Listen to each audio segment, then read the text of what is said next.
Question: to what extent, in your opinion, has the decentralization of power in India changed the governance landscape at the grassroots? 150 words.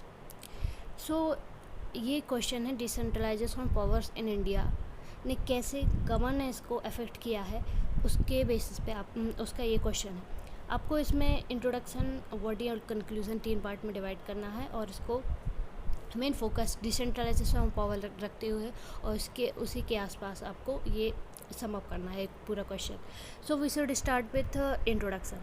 So in introduction हम बात करेंगे कि decentralisation of power क्या होता है और उसका significance क्यों है, क्यों वो इतना इम्पोर्टेंट है. Okay, so in introduction, decentralisation of power is important in the sense that in decentralisation the common people govern themselves directly. मतलब जो कॉमन पीपल रहते हैं, जो आम आदमी रहते हैं, वो अपने आप को खुद ही गवर्न करते हैं. उनका कोई रिप्रेजेंटेटिव के रहता है, लेकिन वो जैसे ग्राम सभा है, वो अपने आप को क्या डायरेक्टली गवर्न करते हैं. What is the local issue? उनका क्या लोकल इशू है, उनका इशू क्या है? उनको सड़क बनाना है, उनको पानी का प्रॉब्लम है, उनको इरिगेशन का प्रॉब्लम है, उनको इलेक्ट्रिसिटी का प्रॉब्लम है. ये सब उनके लोकल इशू है. And how they should solve them is much better known to them.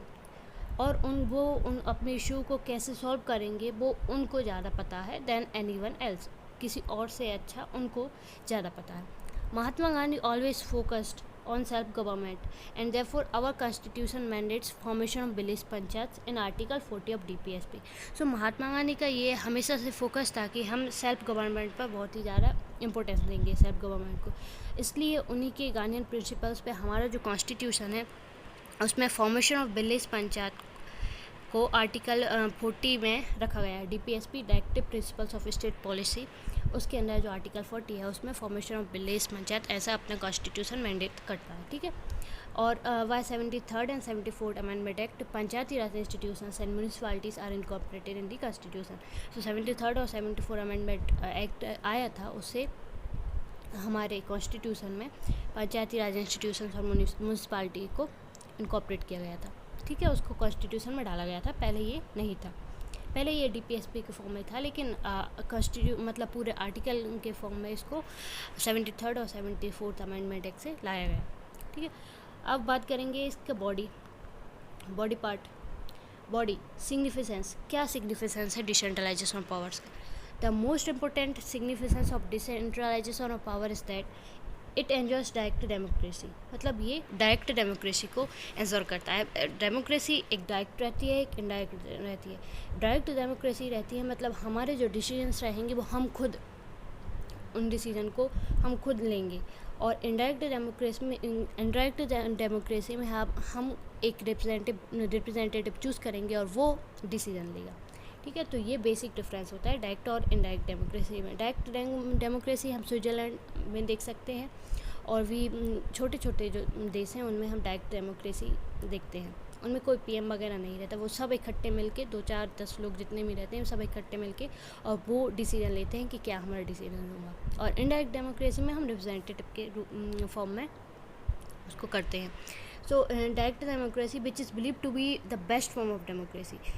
और ये डायरेक्ट डेमोक्रेसी ये बेस्ट फॉर्म है क्योंकि यहाँ सब लोगों का मत है, सब लोगों का वोट है, सब लोगों का कंसेंसस है. आम आदमी का कंसेंसस है और वो रिप्रेजेंटेटिव के रूप में नहीं है. सब लोग उसमें डिसीजन लेते हैं. इसलिए जो डायरेक्ट डेमोक्रेसी है वो बेस्ट फॉर्म ऑफ डेमोक्रेसी माना जाता है. और डिसेंट्रलाइजेशन ऑफ पावर्स में हम लोकल गवर्नमेंट को डायरेक्ट डेमोक्रेसी देते हैं. The other good aspects of local self government includes accountability, transparency and answerability. इसको हम आटे भी बोलते हैं. मतलब कि जो लोकल सेल्फ गवर्नमेंट में अकाउंटेबिलिटी रहती है, ट्रांसपेरेंसी रहती है और आंसरेबिलिटी रहती है. ये हम अभी और इसका वो करेंगे.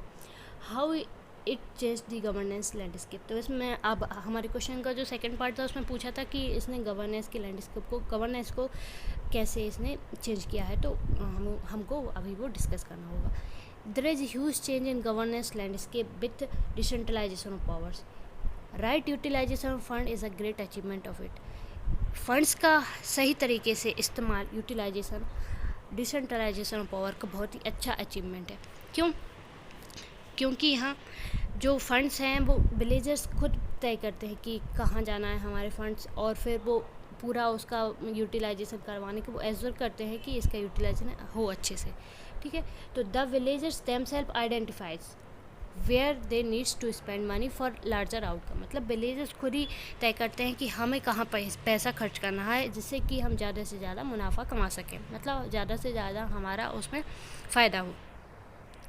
Careless attitudes of governing authorities, careless attitude मतलब ऐसे ही मतलब ज़्यादा ध्यान पे नहीं लेना है, ऐसे ही लापरवाही टाइप का वो एटीट्यूड रहता है, उसको केयरलेस एटीट्यूड कहते हैं। जो गवर्निंग अथॉरिटीज़ है उनका जो केयरलेस एटीट्यूड है वो भी कम हो गया है डिसेंट्रलाइजेशन ऑफ पावर्स की वजह से, क्योंकि जो डिसेंट्रलाइजेशन ऑफ पावर्स हुई है उसमें क्या है, ये विलेजर्स ही गवर्न कर रहे हैं अपने आप को, और विलेजर्स जो भी मतलब जो पंचायत रहती है, जो काम करती है उससे विलेजर्स पूछते हैं कि भाई आपने काम कैसे किया, क्या किया, तो उनको उनकी एक आंसरेबिलिटी बन जाती है, क्योंकि वो हमेशा क्वेश्चन पूछते हैं तो उनको आंसर देना पड़ता है। तो इसलिए जो केयरलेस एटीट्यूड जो पहले था, जो इंडायरेक्ट डेमोक्रेसी में हमको देखने में मिलता है, वो डायरेक्ट डेमोक्रेसी में वो एटीट्यूड थोड़ा कम हुआ है, because they are made answerable towards gram sabha, क्योंकि उनको ग्राम सभा के प्रति आंसरेबल किया गया है, मतलब ग्राम सभा क्वेश्चन पूछेगी तो उसको आंसर देना पड़ेगा। There is increase in responsibility and answerability, वही बात है, because gram panchayat has to answer gram sabha about day to day functioning of the government. तो ग्राम पंचायत को, ग्राम सभा को आंसर देना पड़ता है कि गवर्नमेंट कैसे फंक्शन कर रही है, हमने क्या काम किया, काम कितना जोर पे है, मतलब कितना काम हुआ है और कितना बाकी है और कितने फंड्स लगे हैं इसमें, और सब पूरा अकाउंटिंग उनको ग्राम सभा को देना पड़ता है ग्राम पंचायत को, इसलिए जो रिस्पॉन्सिबिलिटी और आंसरेबिलिटी है वो बड़ी है, ठीक है। There is increase in transparency by regular audit of funds, तो ऑडिट ऑफ फंड्स भी होता है। ऑडिट क्या होता है, मतलब फंड्स जो पैसे खर्च किया गया है उसका हिसाब किताब रखना, उसको ऑडिट बोलते हैं। तो ग्राम सभा ये भी करती है कि उस फंड्स का वो ऑडिट करती है, हिसाब देखती है कि तुमने कहाँ और कितना पैसा कहाँ खर्च किया है। The electors which constitute gram sabha need not to wait for 5 years to tell their problems to government, मतलब कि उनको 5 साल वेट नहीं करना पड़ता। जैसे कि इनडायरेक्ट डेमोक्रेसी में हम सीएम या पीएम बनाते हैं, तो विधायक बनाते हैं, तो हम 5 साल तक बन जाते हैं, फिर हम अगली पंचवर्षीय में जब अगले चुनाव होंगे तब हम उनसे कह सकते हैं कि भैया हमारा रोड वगैरह है, नाली वगैरह है, इसका काम नहीं है, इरिगेशन वगैरह का काम नहीं है, तब हमको वेट करना पड़ता है। लेकिन यहाँ पे हम रोज़ उनसे जाके कह सकते हैं कि भाई ये काम कर दे जी, हमने किया। They can talk about local issues like water, irrigation, road, sanitation on day to day basis. रोज़ ही हम जैसे जब भी मीटिंग्स रहती हैं गवर्नमेंट उसकी ग्राम पंचायत की, तो तब हम ये सब इश्यूज़ को वहाँ पर वो बात कर सकते हैं, ग्राम सभा या विलेजर्स जिसको प्रॉब्लम है वो वहाँ पे रख सकता है अपनी बात को। The government in panchayat and municipalities is no longer a give and take relationship, it is government by the people for the people of the people and the process. अब ये गिवर टेकर की रिलेशनशिप नहीं है, giver मतलब एक देने वाला और टेकर मतलब एक लेने वाला। तो ऐसा है कि इनडायरेक्ट डेमोक्रेसी में जैसे हम कि सरकार ने जो हमारे लिए निश्चित कर दिया कि हाँ भैया तुमको ये मिलेगा, तुम्हारे गांव में सड़क बनेगी, तुम्हारे गांव में ये होगा, तुम्हारे गांव में वो होगा, वो दे रहे हैं और हम ले रहे हैं। हमें वो चाहिए कि नहीं, इसमें हमारा उतना वो नहीं रहता है। लेकिन इसमें क्या है कि इसमें जो लोकल गवर्नमेंट है उस पर हम ही तय करेंगे कि हमको सड़क चाहिए या हमको स्कूल चाहिए, हमको शौचालय चाहिए या हमको हॉस्पिटल चाहिए, हमको क्या चाहिए हम खुद तय करेंगे। तो उसमें गिवर टेकर की रिलेशनशिप नहीं है, कोई देने वाला नहीं है, हम ही देने वाले हैं और हम ही लेने वाले हैं। तो it is government by the people for the people end of the people in the true sense. तो अब्राहम लिंकन ने जो डेमोक्रेसी की जो डेफिनेशन दी थी वो ट्रू सेंस में यही वो इस्तेमाल होती है कि गवर्नमेंट वो ही पीपल ही खुद ही अपने आप को गवर्न कर रहे हैं, खुद के लिए, खुद से और खुद के लिए, और वही गवर्न कर रहे हैं, ठीक है। चैलेंजेस, अब हमें इसमें चैलेंजेस लिखना है। चैलेंजेस क्या है, no true division of power. यहाँ पे क्या है, डिवीज़न ऑफ पावर नहीं दिया है, ठीक है। यहाँ पे एक्सप्लेनेशन दी है कि 7th schedule of constitution divides the power in union state list, मतलब यही कहा है कि यूनियन लिस्ट और स्टेट लिस्ट में इनको डिवाइड किया है, लेकिन यहाँ पर ऐसी कोई से अलग से लिस्ट नहीं बनाई है। सेकंड है unwillingness of states to devolve power. अब स्टेट के पास पावर है, वो उसको लोकल सेल्फ गवर्नमेंट को देना है, लेकिन वो क्यों देगी, अपनी पावर नहीं देती है वो स्टेट्स, उसकी अनविलिंगनेस है वो, मतलब वो अपनी पावर, खुद की पावर लोकल सेल्फ गवर्नमेंट को नहीं देना चाहती है। थर्ड है फाइनेंशियल हार्डशिप। अब किसी भी काम को करने के लिए फाइनेंस तो ज़रूरी है, इसलिए फाइनेंस कमीशन ऐसे फंड्स स्टेट्स को के लिए फंड्स एलोकेट करती है, लेकिन वो LSGI local self government institutions इनको फंड्स एलोकेट करने का कोई भी प्रावधान कहीं भी नहीं है। इसलिए स्टेट है ना काफ़ी बार उनको अपने मन चाहे कम पैसे देती है, तो जब तक अच्छा फंड नहीं मिलेगा उनको, जब तक वो अपने आप को गवर्न अच्छे से नहीं कर पाएंगे। तो ये भी इनका एक चैलेंज है। Third, interference of centre in the government. अब क्या होता है कि यहाँ जो LSGI का जो चीफ़ है, मतलब जो सरपंच वगैरह है, जो मेयर वगैरह हैं, वो तो क्या है, इलेक्टेड रिप्रेजेंटेटिव है, लेकिन जो वर्क है day to day the work is done by executive authority. जो डे टू डे वर्क है वो एग्जीक्यूटिव अथॉरिटी के द्वारा किया जाता है, जो कि अपॉइंट की जाती है किसे, यूनियन गवर्नमेंट से। जो एग्जीक्यूटिव ऑफिसर रहता है वो यूनियन गवर्नमेंट अपॉइंट करता है। तो फिर यहाँ इनका गवर्नमेंट लोकल गवर्नेंस कैसे हुआ, क्योंकि यूनियन यहाँ इंटरफेयर कर रहा है ना। जब तक कि वो एग्जीक्यूटिव अथॉरिटी जब तक भी काम अपना पूरा नहीं करेगी, तो रिप्रेजेंटेटिव चाहे कितने ही प्लान बना ले वो कुछ नहीं कर पाएगा। रिप्रेजेंटेटिव का काम है कि वो प्लान बनाने, लेकिन उसको प्लान को एग्जीक्यूट करना एग्जीक्यूटिव अथॉरिटी का काम है। लेकिन वहाँ से यूनियन उसको कहते रहेगी नहीं भैया हमारी पार्टी, मतलब ऐसा अगर दोनों अलग अलग पार्टी हुई तो यूनियन गवर्नमेंट उसको काम नहीं करने देगी। तो इससे ये सेल्फ गवर्नमेंट कैसे हुआ, यहाँ तो यूनियन कर रही है उसमें। और वे फॉरवर्ड में हमको सीधा सा कंक्लूजन देना है। Decentralisation power is in itself a very good instrument for democracy, but at the same time some challenges needs to be addressed. Some challenges उनको एड्रेस करना पड़ेगा। Interference of the union should be minimised for ensuring to self government.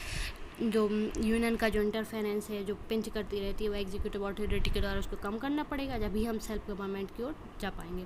True self government तभी आ पाएगा। ऐसे pinch करती रहेगी union government तो self government proper तरीके से नहीं आएगा।